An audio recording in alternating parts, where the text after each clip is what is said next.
에스겔 23장 욕정에 사로잡힌 두 음녀. 하나님의 메시지가 내게 임했다. 사람의 아들아, 두 여인이 있었다. 그들은 한 어머니에게서 났다. 그들은 어려서부터 이집트에서 창녀 일을 했다. 사내들이 그들의 유방을 애모하고 그들의 어린 젖가슴을 만져거렸다. 그들의 이름은 언니가 오홀라요, 동생은 오홀리바다. 그들은 내 딸들이었고 각기 아들, 딸을 낳았다. 오홀라는 사마리아고 오홀리바는 예루살렘이다. 오홀라는 내 스라에 있을 때부터 창녀짓을 하고 다녔다. 그녀는 아시리아 사람들에게 욕정을 품었다. 푸른 제복을 말쑥히 차려입은 지휘관들, 특사와 총독들, 멋진 말을 탄 젊은 미남자들에게 말이다. 오홀라의 욕정은 제어 불능이었다. 그녀는 아시리아 엘리트들과 음행하고 그들이 섬기는 우상으로 자신을 더럽혔다. 오홀라는 지칠 줄 몰랐다. 어렸을 적 이집트에서 시작한 창녀짓을 줄기차게 계속하며 사내들과 잠자리를 같이 했고 사내들은 그녀의 젖가슴을 가지고 놀며 정욕을 쏟아냈다. 그래서 나는 그녀가 그토록 탐하는 아시리아 사람들에게 그녀를 내주었다. 그랬더니 그들이 그녀의 옷을 찢어벗기고 그녀의 자식들을 빼앗아 갔다. 그리고 결국 모욕을 주며 그녀를 죽였다. 이제 그녀는 여자들 사이에서 수치라는 이름으로 불린다. 그녀에게 떨어진 역사의 심판이다. 그녀의 동생 오홀리바는 그 일을 다 지켜보았으면서도 언니보다 더 심하게 욕정을 쫓으며 창녀짓을 일삼았다. 그녀도 아시리아 사람들에게 욕정을 품었다. 특사와 총독들, 말쑥한 제복을 입고 멋진 말에 올라탄 지휘관들, 곧 아시리아의 엘리트들을 향해 그렇게 했다. 그녀도 언니만큼이나 더러워질 대로 더러워졌다. 두 여자 모두 같은 길을 간 것이다. 그러나 오홀리바는 언니를 능가했다. 그녀는 허리에 화려한 띠를 두르고 머리에 멋진 관을 쓴 바빌론 사람들의 모습이 새겨진 적색 벽구조를 보더니 중요한 인물 같은 그 모습에 반해 욕정을 누르지 못하고 바빌론으로 초대장을 보냈다. 바빌론 사람들이 한 걸음에 달려와서 그녀와 간음하며 안팎으로 더럽혔다. 그들이 그녀를 철저히 더럽힌 뒤에야 그녀의 마음이 그들에게서 멀어졌다. 오홀리바는 아예 드러내놓고 음행을 하며 치부를 온 세상에 드러내 보였다. 나는 그녀의 언니에게 그랬던 것처럼 그녀에게도 등을 돌렸다. 그러나 그녀는 개의치 않았다. 그녀는 전보다 더 심하게 창녀짓을 일삼았다. 어린 시절 이집트에서 막 창녀 생활을 시작했을 때를 생각하며 더 추잡하고 저속하고 난폭한 남자들, 욕정에 사로잡힌 종마들과 욕정을 불태우고 싶어 했다. 그녀는 이집트에서 남자들이 자기의 어린 젖가슴을 애무하던 시절을 그리워했다. 그러므로 오홀리바야, 주 하나님의 메시지다. 내가 너의 옛 정부들, 네가 실증냈던 그들을 충동질하여 너를 치게 하겠다. 바빌론 사람과 모든 갈대아 사람, 부곡과 소아와 고아 사람, 모든 아시리아 사람, 젊은 미남자들, 특사와 총독들, 엘리트 고관과 유명 인사들, 이 사방에서 너를 치러 올 것이다. 모두 멋지고 혈기왕성한 말을 타고 올 것이다. 완전 무장한 그들이 전차와 병력을 이끌고 북쪽에서 밀고 내려올 것이다. 내가 그들에게 심판의 임무를 맡기겠다. 그들이 자신들의 법에 따라 너를 처단할 것이다. 그들이 맹렬한 공격을 퍼부을 때 나도 가차없이 너를 대적할 것이다. 그들은 내 사지를 절단하고 내 귀와 코를 잘라내고 무차별적으로 학살할 것이다. 그들이 내 아들, 딸을 종으로 붙잡아가고 남은 자들을 불태울 것이다. 내 옷을 찢어 벗기고 내 장신구들을 빼앗아 갈 것이다. 나는 내 음란한 생활, 이집트에서 시작한 창녀 생활의 종지부를 찍을 것이다.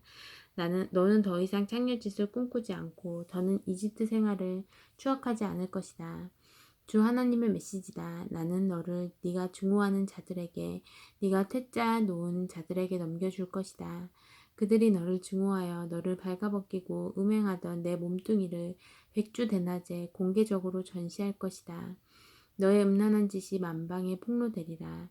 내 욕정이 너를 이 지경으로 이끌었다. 너는 이방 민족들과 바람을 피웠고 그들이 섬기는 우상으로 스스로를 더럽혔다. 너는 내 언니를 그대로 따라했으니 내 언니가 마셨던 잔도 받아야 할 것이다. 이는 주 하나님의 메시지다. 너는 내 언니의 잔을 마시게 되리라. 협곡처럼 깊고 대양처럼 넓은 그 잔을 남김없이 비우고 따돌림과 조롱을 당할 것이다. 너는 취해 비틀거리다 자빠질 것이다. 네가 눈물 흘리며 마시게 될 거대한 그 공포의 잔은 내 언니 사마리아가 마신 잔이다. 너는 그 잔을 깨끗이 비우고 산산조각 내어 조각까지 씹어 먹으리라. 그리고 마침내 내 젖가슴을 쥐어 뜯으리라. 내가 말했다. 주 하나님의 포고다. 그러므로 주 하나님이 말한다. 내가 나를 아주 잊고서 등 뒤로 밀쳐 놓았으니 이제 너는 내 행위의 대가를 치러야 한다. 음란에 빠져 창녀짓을 저지른 값을 치러야 한다. 그때 하나님께서 내게 말씀하셨다. 사람의 아들아, 오홀라와 오홀리바를 심판하지 않겠느냐? 간음에서 살인에 이르기까지 그들이 지금껏 저지른 모든 역겨운 짓을 그들 앞에 들이대어라. 그들은 우상과 관통하고 내 자녀인 그들의 아들, 딸을 제물로 삼아 우상의 상에 올리기까지 했다. 거기에 더하여 그들은 나의 거룩한 성소를 더럽히고 나의 거룩한 안식일을 범했다. 내 자식을 우상에게 제물로 바치던 날 그들은 나의 성소의 침범에 들어와서 그곳을 더럽혔다. 그것이 바로 그들이 한 짓이다. 나의 집에서. 그뿐 아니라 그들은 먼 곳까지 특사를 보내 사내들을 초청했다. 두 자매는 좋다고 달려온 그 사내들을 맞으려고 몸을 씻고 화장하고 야한 속옷을 입었다. 그들은 향과 기름으로 나의 향과 기름으로 단장한 호화로운 침대에 몸을 기대고 누웠다. 술 취한 어중이 떠중이들이 몰려와서 다투어가며 두 자매의 팔에 팔찌를 끼우고 머리에 관을 씌웠다. 내가 그 두 자매는 이제 퇴물이다 하고 말해주어도 그들은 막무가내였다. 창녀를 찾아 헤매는 자들처럼 밤낮을 가리지 않고 두 자매의 문을 두드렸다. 그들은 그렇게 오홀라와 오홀리바 그 한물간 창녀들을 이용했다. 의로운 자들이 그들에게 심판을 선언하고 간음죄와 살인죄를 물어 실형을 선고할 것이다. 그렇다. 간음과 살인이 그들이 평생 해온 짓이다. 하나님이 말한다. 폭도를 모아 그들을 덮치게 하여라. 공포와 약탈이 일어나리라. 폭도가 그들을 돌로 치고 난도질하게 하여라. 그들의 딸들을 다 죽이고 집을 불태워라. 내가 이 나라에서 음란을 끝장내고 모든 여자들이 너희를 보고 경각심을 갖게 할 것이다. 욕정에 사로잡힌 너, 그 값을 치를 것이다. 우상과 남잡한 짓을 벌인 너, 그 대가를 톡톡히 치를 것이다. 그제야 너는 내가 주 하나님인 줄 알게 될 것이다. 24장 우물로 뒤범벅된 이스라엘 아홉째 해 열째 달 10일에 하나님의 메시지가 내게 임했다. 사람의 아들아, 오늘 날짜를 기록해 두어라. 오늘 바로 예루살렘이 바빌론 왕에게 포위되었다. 그 반역자 무리에게 이야기를 하나 들려주어라. 솥을 걸고 물을 가득 부어라. 고기 덩어리를 집어넣어라. 최상 등급 고기, 허리와 가슴 부위로 하여라. 양떼에서 가장 좋은 놈들을 골라 최상급 뼈를 넣어라. 솥 밑에 장작을 쌓아라. 불을 지펴 국을 펄펄 끓여라. 주 하나님이 말한다. 살인의 도성이여 벗겨낼 수 없을 만큼 두껍게 찢기와 오물이 낀 솥이여 화가 있으리라. 고기를 한 점 한 점 다 꺼내어 솥을 비워라. 그것들을 누가 물어가든 신경 쓸 것 없다. 도성 전체가 살해당한 자들의 피로 물들어 있다. 길거리 돌들마다 피가 흥건하나 닦아내려는 사람이 없다. 모두가 보는 대로에 흐르는 피, 나의 진노를 불러일으킨다. 나의 보복을 불러들인다. 그러므로 주 하나님이 말한다. 살인의 도성에 화가 있으리라. 나도 장작을 쌓겠다. 나무를 많이 넣고 불을 지펴서 고기를 푹 삶고 양념도 곁들인 뒤에 국물을 쏟아버리고 뼈들은 태워버리겠다. 빈 솥은 숯불 위에 올려놓고 노새가 빨갛게 달아오르도록 달구어 병균을 죽이고 오염물을 모두 태워버리겠다. 하지만 소용없다. 너무 늦었다. 그러기에는 오물이 너무 두껍다. 두꺼운 껍질이 되어버린 오물은 바로 너의 음행이다. 내가 너를 깨끗이 닦아주려고 했지만 너는 그것을 거부했다.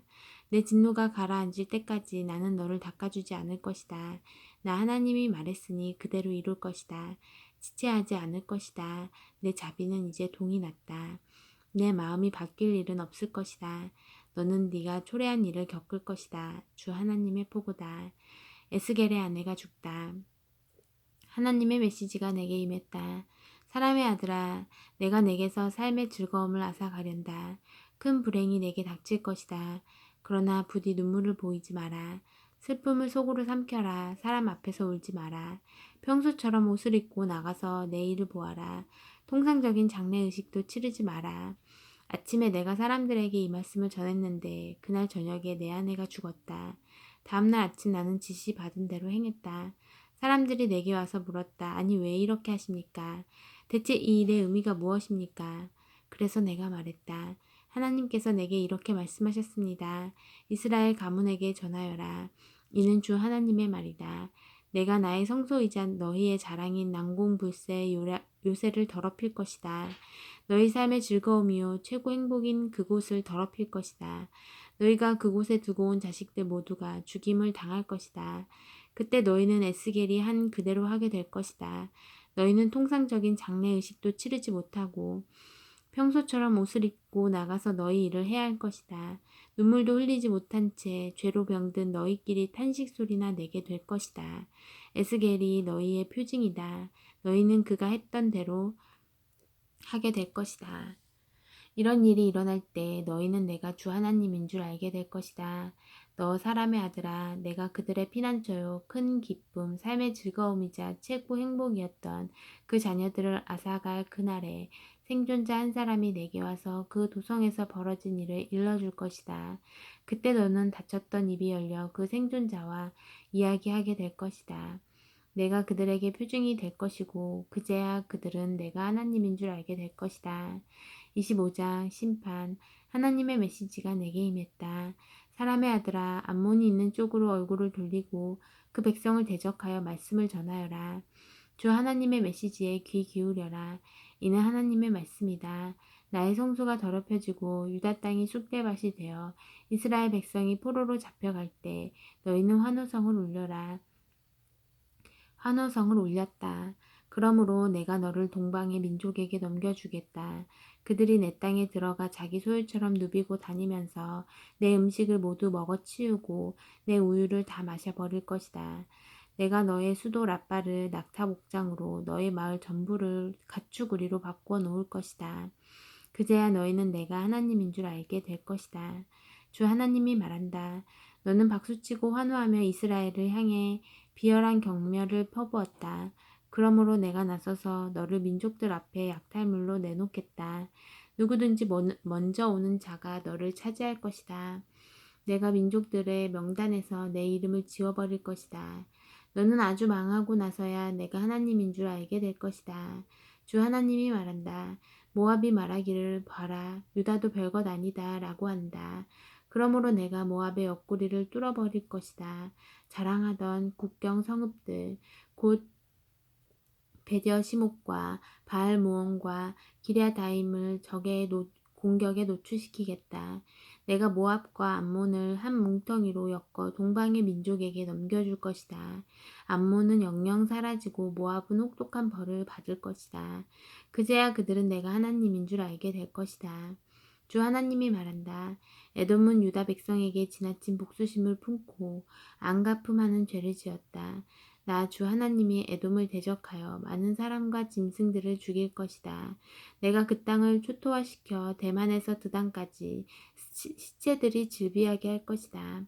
내가 내 백성 이스라엘을 들어 에돔에게 복수할 것이다. 나의 진노를 힘입고 이스라엘이 보복을 행할 때 에돔은 이것이 나의 보복임을 깨닫게 될 것이다. 주 하나님의 보고다. 주 하나님이 말한다. 블레셋 사람들은 지독한 앙심, 오랜 세월 쌓이고 쌓인 원한을 품고 유다를 멸망시키려고 온갖 악랄한 수단을 썼다. 그러므로 나 주 하나님이 블레셋 사람들을 대적해 치고 그렛 사람을 비롯해 바닷가의 남은 자들 전부를 베어서 쓰러뜨릴 것이다. 거대한 복수극과 함께 무시무시한 응징이 있을 것이다. 내가 보복을 행하는 날 그들은 내가 하나님인 줄을 알게 될 것이다. 아멘.